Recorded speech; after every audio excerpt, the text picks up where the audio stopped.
Welcome to the debate. Imagine walking into a Fortune 500 boardroom, looking the CEO right in the eye and, well, asking for a multi-million-dollar check to build a machine that has to be cooled to a fraction of a degree above absolute zero. Yeah, and not just that. You have to tell them that this incredibly expensive machine is so, physically volatile that if a stray photon hits the processor, or if you just try to measure the information at the wrong microsecond, the data completely collapses. It just vanishes into pure noise. It is an absolute engineering nightmare, honestly. But today, our focus isn't just on the theoretical physics of how you keep those qubits stable. We are diving into the engineering of persuasion. Right, the sales pitch. Exactly. We are looking at what might be the most complex and, frankly, high-stakes sales pitch on the planet right now. We're examining how this industry transitioned from celebrating theoretical physics in the lab to pitching billion-dollar investments in corporate boardrooms. It really is a bizarre transition. We're tracking this shift where the language has completely moved away from the magic of quantum entanglement, and now it's all about service-level agreements, profit margins, and just a brutal focus on execution. Yeah, and there's a quote we found in the internal documents of a company called SoftQuantus that, to me, perfectly captures this new boardroom reality. They state plainly, the bottleneck is not curiosity, it is execution. Wow. Right? And that illustrates a massive pivot. The era of dazzling investors with quantum mysticism is dead. The new narrative is aggressively pragmatic. So the core disagreement we are framing today is this. When pitching a machine this unstable, what is the winning commercial strategy? That's the billion-dollar question. Literally. I will be arguing that the pragmatic, software-first, picks and shovels approach of building hybrid infrastructure reflects the true maturity of the market. And you, on the other hand, will be arguing that selling a rigid, milestone-driven hardware roadmap to fault tolerance is the essential engine actually driving real quantum advancement. I absolutely am. Because look, I see companies like IBM, and their strategy is built on selling a bold, uncompromising, milestone-driven hardware roadmap. To secure massive enterprise capital, you have to sell the ultimate destination, which is hardware scale and fault tolerance. You just cannot simulate your way to quantum advantage. But I look at Nvidia and the broader software ecosystem, and I see actual market maturity. They aren't selling a far-off sci-fi promise. They are selling the software infrastructure, the hybrid integration that companies can use today. A bridge to nowhere, I'd call it. I know you view it that way, but the focus must be on execution and hybrid realities. Take Nvidia's cuda-q strategy. Rather than selling physical qubits, they're selling the universal electrical socket for quantum. By focusing on software and classical GPU integration, they deliver tangible value today. We're talking 200x speedups and 165-plus qubit simulations for things like fraud detection. Plus, platforms like SoftQuantus emphasize governance before scale arrives, which is the only way to successfully sell a highly unstable technology. Okay, but software without the underlying physical hardware is just orchestrating noise. I mean, let's unpack your side first. When we look at the corporate reports, there's a massive divergence in strategy. Nvidia is one of the biggest hardware companies on Earth, yet their quantum pitch doesn't even attempt to sell a physical qubit. Right, they don't. Their entire commercial deck is focused on software, specifically that cuda-q platform. Why would a hardware giant run away from building the quantum chip itself? Because Nvidia recognized early on that quantum computing will never, ever exist in a vacuum. It is an inherently hybrid technology. If you're a major bank running fraud detection algorithms, you need classical data processing to feed the quantum chip. Well, sure. And you need a massive classical supercomputer to decode the results afterward. It's a completely symbiotic relationship. So rather than spending billions trying to guess which quantum hardware modality will win, whether it's trapped ions or superconducting circuits or neutral atoms, Nvidia is pitching themselves as the toll booth. Ah, the universal electrical socket, meaning no matter which quantum light bulb eventually works, you still have to screw it into Nvidia's infrastructure to turn it on. Precisely. They are selling the integration layer, And the reason this works so well in a boardroom is that they are delivering tangible, immediate business value. Their pitch documents highlight these massive speedups, but they aren't doing this on a quantum computer. They are utilizing multi-threaded CPUs and A100 tensor core GPUs to simulate quantum mechanics. Which, I'll admit, is incredibly useful for testing. It's more than testing, though. It's a fundamental acceleration of workflows today. Look at their chemical modeling integrations. By using cuda-q, they reduce chemical design iteration times from 1 year to 50 minutes. Okay, wow. Right? If you are pitching a pharmaceutical CTO, you don't need to promise them a magical machine in 2029. You say, we will take your 1-year R&D cycle down to 50 minutes, and you can book that return on investment in this current fiscal year. They are treating quantum as an execution challenge, not a theoretical physics problem. I mean, that is a phenomenal pitch for classical supercomputing. But let's be intellectually honest here. A 200x speedup via GPU simulation is not quantum advantage. It's practical advantage, though. But you cannot simulate your way to the finish line. Classical hardware, no matter how brilliantly you parallelize it, eventually hits an exponential wall. If you try to simulate a truly complex quantum molecule, the classical memory required quickly exceeds the number of atoms in the observable universe. Well, obviously for true quantum states. So while Nvidia is selling a fantastic wind tunnel for companies to test the aerodynamics of their algorithms, IBM is actually building the airplane. But isn't IBM just asking corporations to subsidize their R&D for an airplane that might never actually fly? I mean, whereas the software-first approach delivers immediate ROI today through quantum-as-a-service, pay-as-you-go models. Not at all, and this is where the engineering of persuasion gets really fascinating. IBM isn't asking for a blind subsidy. They sit down with CTOs and present a highly specific, verifiable public hardware roadmap. It's effectively a real estate presale for future computing dominance. A presale for 2029? Right. They are looking executives in the eye and saying, in 2025, we deliver the Loon processor. In 2026, the Kookaburra. And in 2029, we will deliver the Starling system, which will feature 200 logical qubits and 100 million quantum gates. Let's pause and translate that for the listener, because 100 million quantum gates sounds a bit abstract. What IBM is really selling there is scale. They are saying, we will finally give you a machine big enough and stable enough to solve problems that classical computers physically cannot solve. Exactly.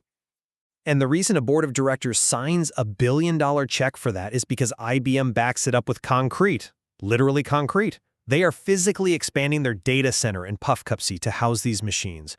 In the enterprise world, concrete builds trust. It's a massive capital expenditure. Yes, and a board is willing to wait until 2029 because IBM is proving year by year that they are systematically dismantling the physical bottlenecks.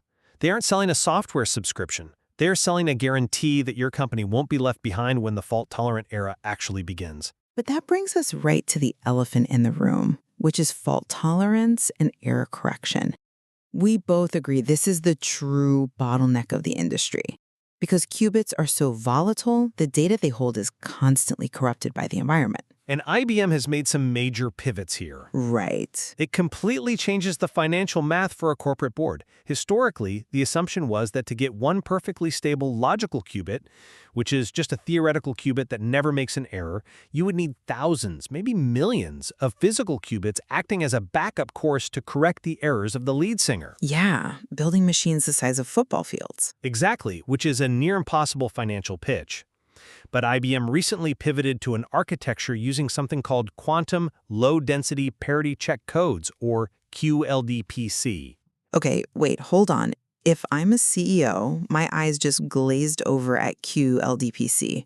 How does a sales team actually translate that into business value? You translate it by talking about the footprint and the cost. QLDPC is a way of networking the qubits together more intelligently so they can cross-check each other's errors, with far less redundancy. Okay. So IBM is telling boards that they can reduce the physical qubit overhead by up to 90%. Instead of needing 1 million physical qubits, they can reach 200 logical qubits with a drastically smaller physical footprint. It changes the pitch from, we need to build a bespoke science facility, to, we can fit this inside a standard server rack architecture. I mean, I understand why that sounds appealing, but I'm not convinced that hardware vendors are the ones who should completely own and define the error correction paradigm. Let's look at the sheer volatility of the hardware you're describing. But it's improving, though. But you mentioned earlier that just measuring a qubit at the wrong time causes the wave function to collapse. Because the hardware is effectively a highly expensive random number generator right now without perfect calibration, the control plane managing it has to be agnostic. What do you mean by agnostic? I mean, it shouldn't be locked into IBM's proprietary ecosystem. This is exactly where the SoftQuantus philosophy is winning the boardroom. If you are a global bank or a defense contractor, you cannot afford to have your entire quantum strategy tied to a single vendor's hardware. Why not, if it's the best hardware? Because that hardware might become a geopolitical or intellectual property liability. SoftQuantus provides a vendor-neutral architecture through their quantum cloud operating system. But software can't fix broken physics. Nvidia providing cuda-q error correction libraries is like selling premium gasoline for a car that hasn't been built yet. IBM is actually building the engine. It can audit the physics, though. SoftQuantus uses something called Merkle roots, which listeners might recognize from blockchain technology. It's essentially an immutable cryptographic fingerprint. When you are dealing with a machine where the data literally evaporates, a board needs proof that the calculation actually happened and wasn't just thermal noise. Okay, auditing is fine, but... And furthermore, their focus layer mitigates hallucinations in the quantum hardware, dynamically calibrating the system so you only route workloads to the quantum chip when the ROI is genuinely positive. Everything else gets routed to classical supercomputers. I hear the vendor-neutral auditability argument, but let's look at the actual physics of error correction. You can have all the beautiful cryptographic auditing you want, but the latency requirements for quantum error correction are so strict, we're talking about making corrections in fractions of a microsecond that you cannot send that data up to a cloud software layer to figure out. So you're saying the software is too slow to save the qubit before it dies? Exactly. That's why companies like Qblocks and Riverlane aren't building cloud operating systems. They are partnering to wire their decoders directly into the physical hardware control loops. The error correction has to happen at the metal layer. Pitching a purely software-based orchestration platform right now is like trying to sell a commercial airline ticket while the Wright brothers are still figuring out how to stop the wings from snapping off. That's a vivid analogy, I'll give you that. But let me counter with how this is actually financed, because this is where the engineering of persuasion meets the brutal reality of the stock market. You have to look at the SEC filings, which strip away all the marketing gloss. Have you looked at Rigetti Computing's Form 10K from 2024? I have, and I think I know where you're going with this. It is a fascinating document. In it, Rigetti explicitly states that they had to significantly reduce their investment in sales and marketing. Why? Specifically so they could redirect every available dollar toward research and development just to hit narrow quantum advantage. They literally had to pull back on selling the product because betting purely on hardware is a massive, ravenous financial sink. Well, that's just the reality of deep tech. It is, but it exhausts investor patience. If you walk into a boardroom and say, "We need $1 billion and we are going to burn all of it on physics experiments for the next 5 years with zero traditional sales," you will be laughed out of the room. This is exactly why the winning pitch today is the deep tech SaaS approach. Nvidia and the cloud providers generate revenue today. Classical revenue. But it creates a predictable, recurring software margin. Hardware is just too volatile of a capital expenditure for most boards to stomach. I read that same Rigetti 10K, and I think you are omitting a crucial piece of how they actually survive that R&D burn rate. Yes, they scaled back traditional enterprise sales, but how are they funding the lab? Through multi-year, fixed-fee development contracts. They are securing massive contracts, largely with defense and government entities, to provide collaborative research. And they are still selling actual QPU hardware, like their Nevera systems, for on-premise research. But those are highly specialized, bespoke contracts. That isn't a scalable enterprise sales motion. Maybe not today, but it proves that the appetite for physical hardware is very real. When you look at IBM securing massive annual spends from finance and pharma companies, it isn't a pipe dream. It's an insurance policy. A major pharmaceutical company looks at IBM's roadmap like entangling two modules with the cuda-q processor in 2027, and they realize that if they aren't partnered with IBM when that machine turns on, their entire drug discovery pipeline will be obsolete overnight. I mean, you can call it an insurance policy. They aren't buying a SaaS tool, they are buying survival. They can audit IBM's physical milestones. But if you look at how cloud pricing models are evolving, it looks a lot more like a desperate attempt to avoid hardware commoditization. Right now, the pay-as-you-go model is taking over.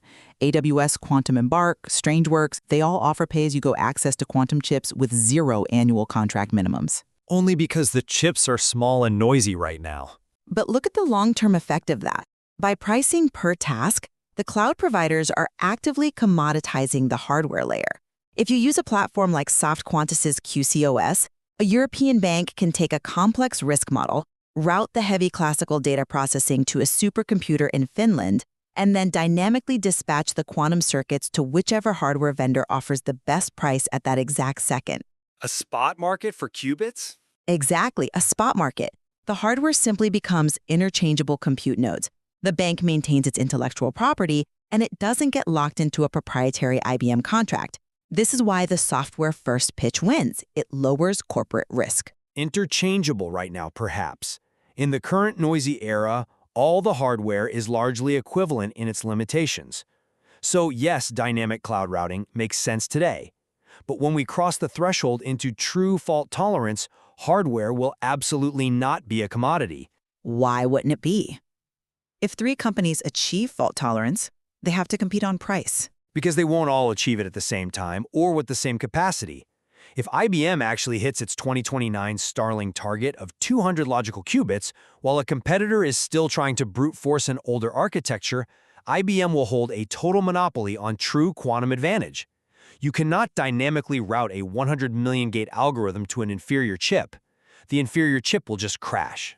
So you're saying the software orchestration is useless if the target hardware can't hold the state? Exactly. The software orchestration you're describing is beautiful, and it's necessary for workflow management, but it is fundamentally constrained by the hardware's coherence time. The pitch that wins the billion-dollar board approval is the one that secures reserved, dedicated access to those cutting-edge QPUs before they ever make it to a public AWS pay-as-you-go tier. I see the logic in that, if you believe the winner-takes-all monopoly scenario will actually play out. But let's look at the human element of this transition period, because this is where fortunes are actively being made.